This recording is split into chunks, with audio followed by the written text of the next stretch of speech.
They've thrown soup at a Van Gogh painting, glued their hands to roads, blocked traffic, sprayed paint and cut off oil pipes.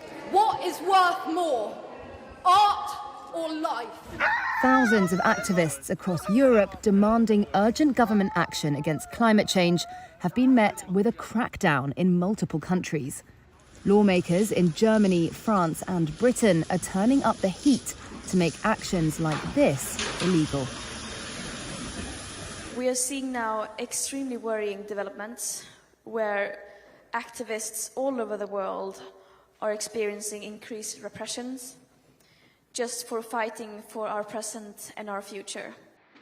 France and Britain have passed new surveillance and detention laws, with Britain making it illegal to lock or glue yourself to property.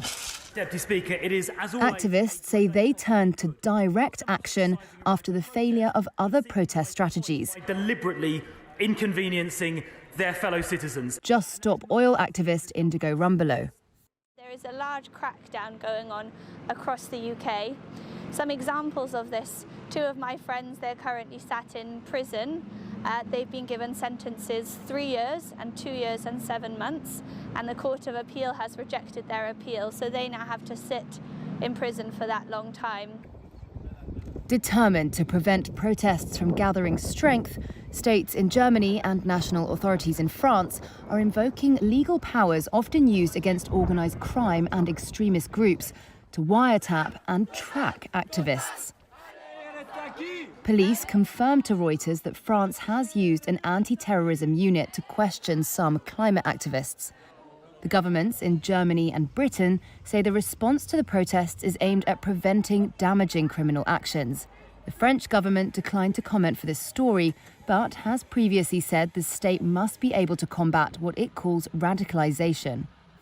Policing data shows that in Berlin alone, more than 4,500 incidents have been registered against the Last Generation and Extinction Rebellion groups, causing police to spend hundreds of thousands of hours on them. German states are also widely using preventative detention to stop people from protesting. In June, police dragged Last Generation activist Simon Lachner from his home without shoes and put him into custody after he publicly announced his plans to protest. It's important that these are all justified protests, because the disaster situation is this bad and the threat to all of us as humanity is this enormous. It threatens our lives and all our values that we hold dear. That is why protest, even in this intense and perhaps outlandish way, is entirely justified. And that's what I'm going to plead, and I'm going to bring forward various motions of evidence that show this very catastrophic situation. Last Generation says all of its activities are transparent and not criminal, and that activists show their faces and names during protests and announce their events in advance.